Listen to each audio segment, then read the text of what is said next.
under a canvas of cornflower skies that were streaked with the last tenacious threads of sunset. The gravel lot of the McHenry County Fairgrounds hummed with the deep rumbling of pickup trucks and the sharp tang of hay bales stacked like ancient monoliths.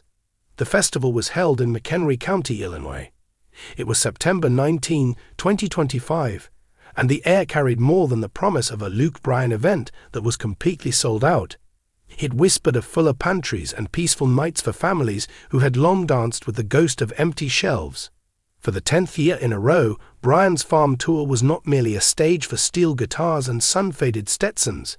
Rather, it was a lifeline, a barn-raising for the soul of rural America, the result of a partnership with Feeding America to confront the issue of food insecurity like a bull in the ring.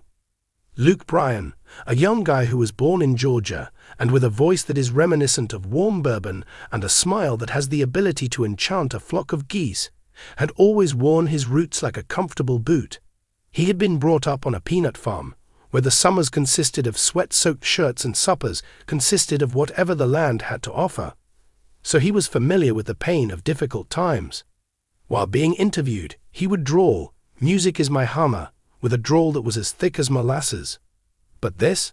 We construct something that will last by doing it this way. A love letter to the heartland. The farm tour began in 2009 with intimate events on actual farms, where the crowd smelled of diesel and resolve. The tour was a series of intimate performances. By the year 2015, however, with Bayer's sponsorship lighting the way, it had developed into the Take Care Now campaign, which was a thunderclap cooperation with Feeding America during that year. A small number of contribution drives led to a decade's worth of impact, including the giving of more than 10 million meals, the distribution of $180,000 to local food banks, and the collection of enough accounts of saved lives to fill a jukebox.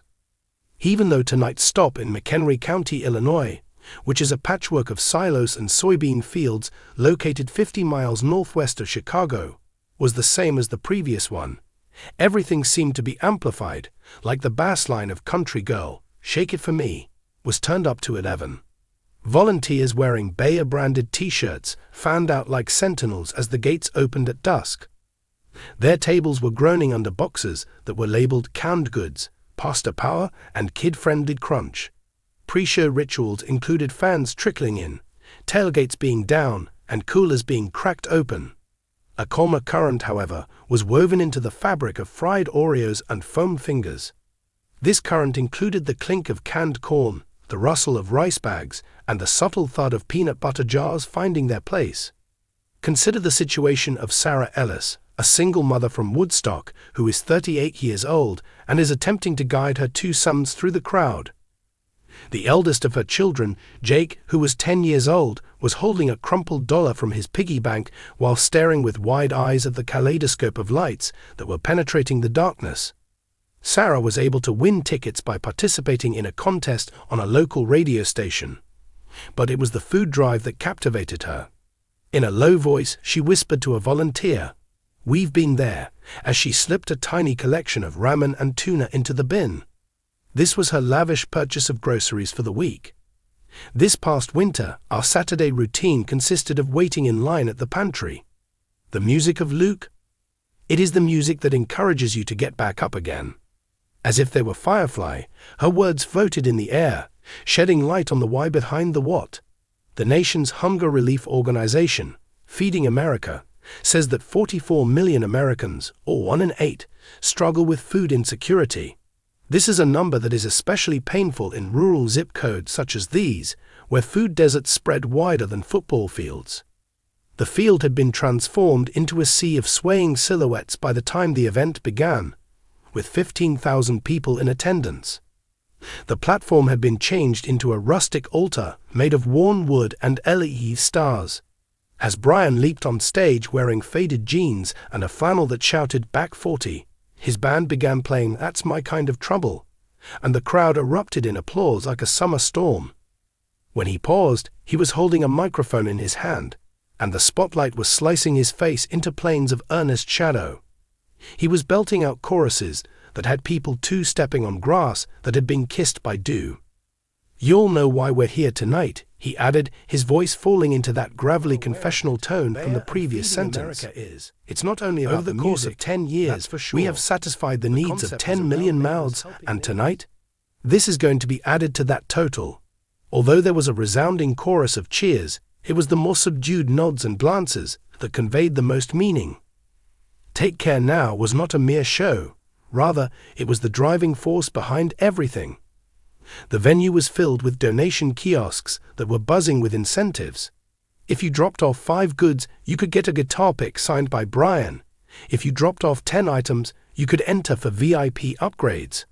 By the time the intermission rolled around, trucks were already making their way toward the Northern Illinois Food Bank that were laden with the harvest of the night. At the moment when the final tally was revealed to be 7,600 pounds of non-perishable goods, which was sufficient for more than 6,000 meals, the news spread across the audience like a wave at a baseball game. While standing on the sidelines, Food Bank CEO Kate Neubauer beamed, "That's 2 truckloads of hope," while her eyes were wet and she was wearing a volunteer cap that covered the brim of her head. In a county where 1 in 7 kids know hunger's shadow misses sunlight. It was not the measurements alone that were the source of the magic, rather it was the mosaic of moments that gave the numbers a sense of life.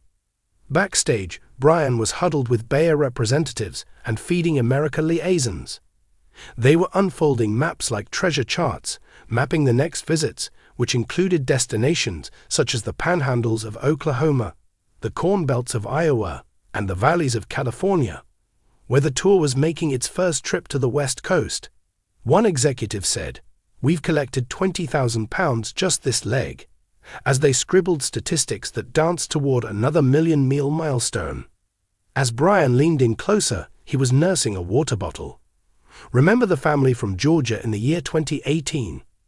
We filled their freezer from one concert, and Dad was laid off from his work at the mill. That is the genuine Grammy Award." His grin was self-deprecating, but his eyes, which were those storm blue anchors, had the weight of a guy who had converted evil into tangible good. The field was filled with a sense of unity as the encore, which was huntin', fishin', and lovin' every day, rose to a crescendo. Strangers joined arms with one another, and children were carried on shoulders while singing about the basic pleasures in life. The true encore was taking place offstage, and it consisted of pollets being forklifted into semis, volunteers high-fiving each other beneath sodium lighting, and a young couple from the audience staying behind to tell their story. Lost the farm in 23, the husband shared, pulling his cap down to his chin. "It was Bryan's music that kept us going. We're giving it back now. A couple of cans might not seem like much, but it's ours." During the moment that his wife gave him a gentle squeeze on the hand, the gap between the stage and the struggle shrunk to the size of a footpath. Bryan was not a novice when it came to philanthropy. The man who had written "Rain is a Good Thing" for farmers who were suffering from drought had, for a considerable amount of time, contributed his fame to causes that were in need. The farm tour is his North Star. It is a rolling revival in which country songs amplify calls to action. His Bryan Family Foundation has provided financial support for scholarships and youth camps, but the farm tour is his North Star. Prior to the beginning of the tour, he had stated to Yahoo Finance earlier that month, "Food insecurity is not a problem that is specific to either cities or rural areas. It goes to us. What about Bayer? They serve as the fertilizer that causes it to flourish." The grassroots grit of the cooperation was the source of its genius.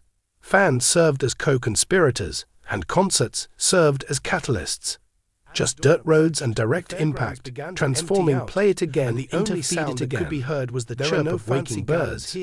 Eventually, the taillights of trucks began to fade as they approached the pantries in Crystal Lake and Elgin, where the shelves would soon be sagging with food. While chatting with Bryan about his boots, Jake was holding a light stick that he had purchased from the merchandising tent for the Ellis family. Sarah looked through her phone, feeling lighter both physically and emotionally. She saw a thank you text from the food bank as well as images of the haul. "We did that," she said to the boys, the words a lullaby against the uncertainty that would be present in the future. The ripple grew larger 1 week later as the tour of the United States roared into Nebraska. with echoes of the Hunger Spotlight stop in 2022 still fresh in the air. In order to create a positive feedback loop of generosity, Bayer has committed to matching every pound and every dollar.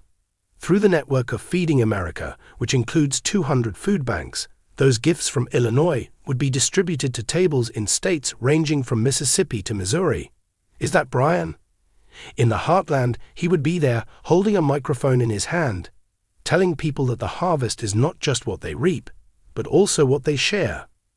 In a world where headlines yell for division, Luke Bryan's farm tour is a hymn to the harvest moon. It is bright, laborious, and affirming of life. It demonstrates that a 6-string guitar and a spotlight are capable of planting seeds more deeply than any plow. After 10 years, with millions of people being fed and counting, the message is as clear as a banjo string. Hunger may lurk in the shadows, but hope, beginning with a single chord, one can, and one community at a time, it takes the stage. In addition, as the last sounds fade away into the fields, you are left humming not only the tunes, but also the hum of lives that are more complete.